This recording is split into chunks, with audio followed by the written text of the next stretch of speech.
2.5 miles, and we'll take you in from there, from GB4RS.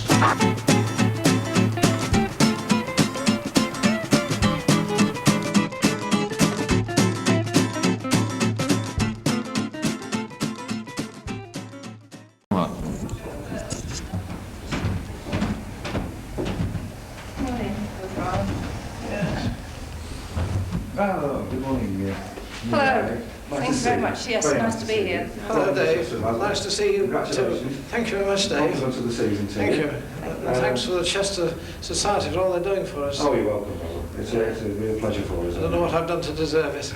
Everything. Ladies and gentlemen, may I welcome you to the 1981 Council and express the hope that we'll have a very successful year. And may I especially say a word of welcome to our first ever lady member, Mrs. Joan Heathershaw, G4CHH. We're delighted to have you with us, Joan. So, I'm going to ask our retiring president, if he would be so kind, to perform the installation, if that's the right word to use, of Basil as president. Members of Council, members of staff and visitors. I was told in a memorandum that I would be on stage immediately after Bill to perform a hanging ceremony. Now, I prefer to regard it as a committal proceedings.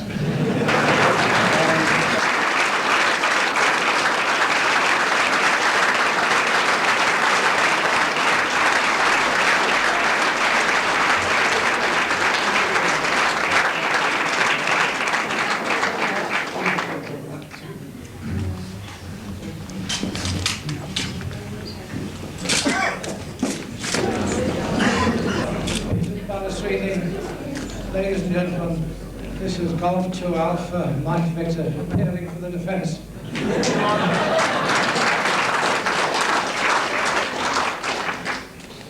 It would be reasonable for my head to be hung low with this magnificent chain of office round my neck. On the contrary, ladies and gentlemen, my head is held high with pride at being elected to this most important position.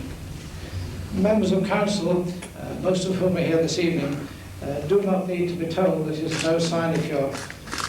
Indeed, it will not be easy to follow the dedication to the job which has been shown by my numerous predecessors, each one of whom has brought to the office his own significant and characteristic contribution. Of one thing I can assure you, and that is that I shall be doing my best to follow their example. It is a natural weakness of human nature to want to break records. I'm delighted to tell you that today we have broken 3. First, this is the furthest north that the installation ceremony has ever been held.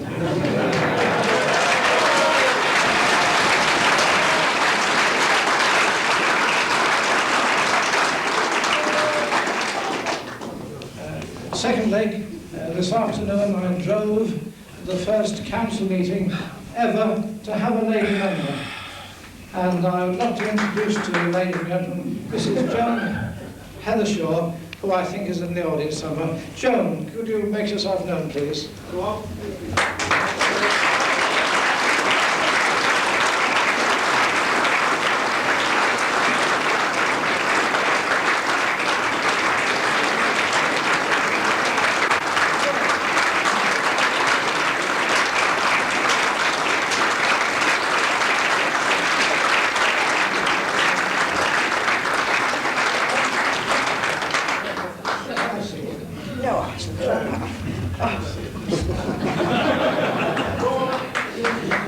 Thirdly and finally, I can't resist the temptation to tell you that I am the first president ever to have a licensed wife.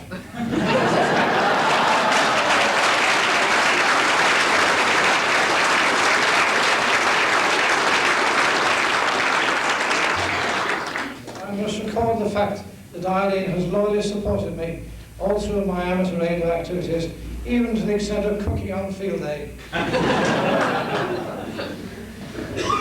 Now it's my pleasant duty to welcome our guests. I am delighted that 2 local directors of Barclays Bank and their wives have been able to be here. been able to come with us this evening. The pension paid for me by that organisation enables me to spend my entire day on amateur radio.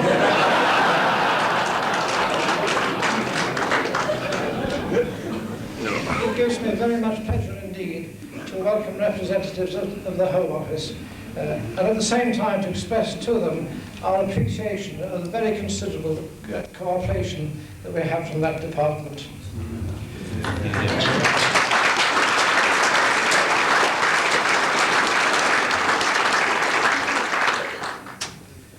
I'm delighted also that our two daughters and their husbands are with us this evening. Hello to Susan and Jean.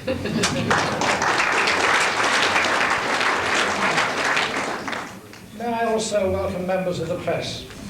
For them I have a short message.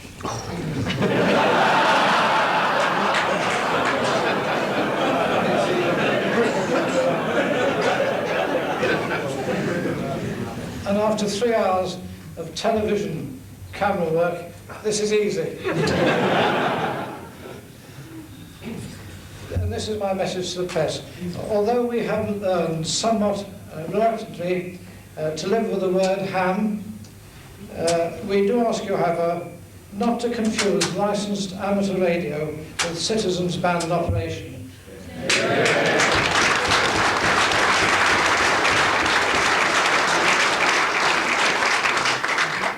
Now or later, if or when CB, or open channel as the government prefers to call it, becomes lawful, CB operators are not hams in this context.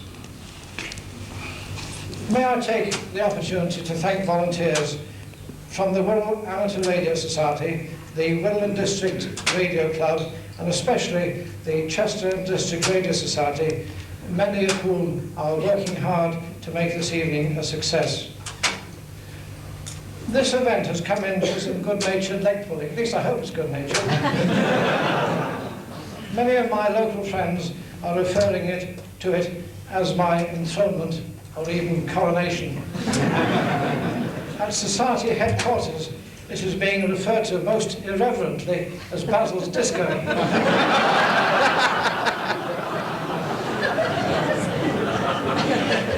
However, the first prize must go to the member who has described it as the installation of the chief hamster.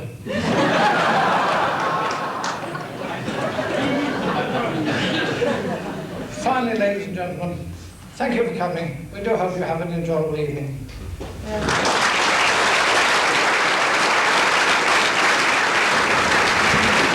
The next step is Basil will be presenting certain plaques, one to the returning president. Presidents? I'm not quite sure. Yes, Peter. Various president, various plaques, badges, etc. To you goes the Premier Award for hard year in office, Peter. That is your plaque, inscribed to your name, your deluxe call sign plaque, and a badge that says immediate past president. Thank you very much. I'm sure it'll be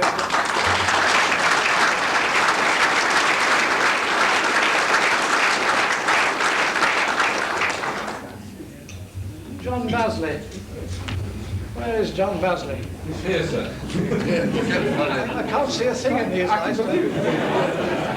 John Basley, president of the previous year, an engraved plaque, which looks very nice. And also a deluxe call sign. together with a badge which says G3 HCT past president. Thank you very much.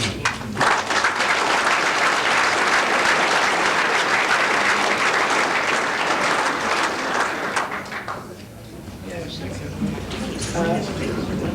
I have particular pleasure in giving a badge to our new council member, who is Mrs. Joan Heathershaw, G4CHH.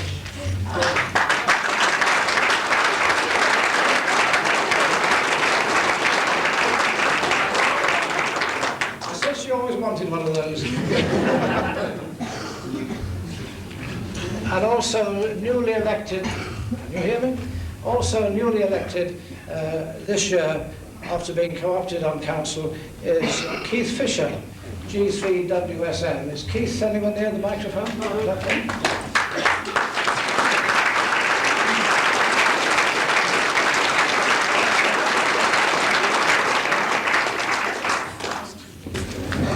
I won't keep you a moment.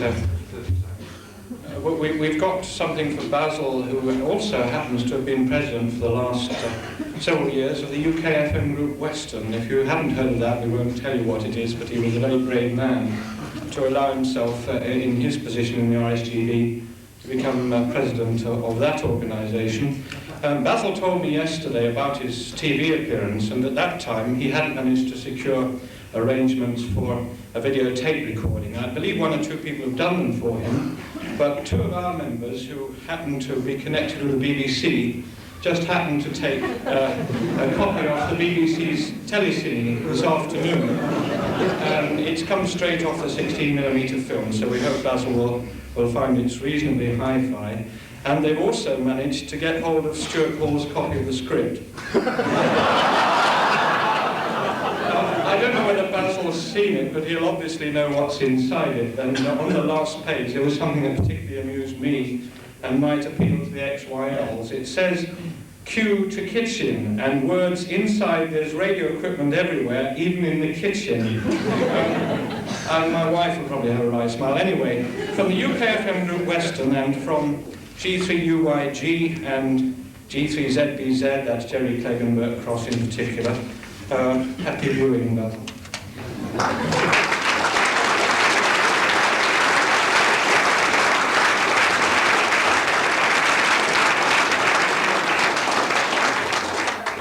Thank you to the UK FM group. I'm surprised and delighted with this.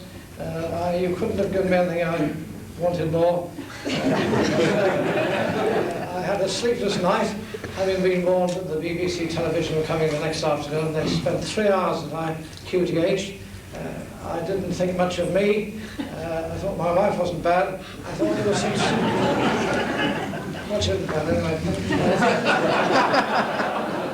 I thought there was some smashing views of our semi-bungalow, and we're now proposing to put it on the market. I always like the final word. This is no exception, and that is I have a special private present for the person here who's travelled the furthest by motorbike.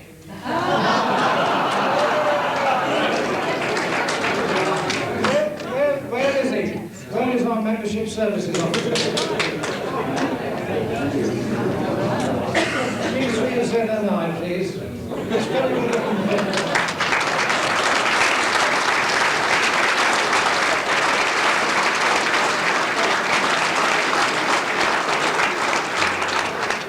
It's a 445-mile round trip. He made it on a motorbike.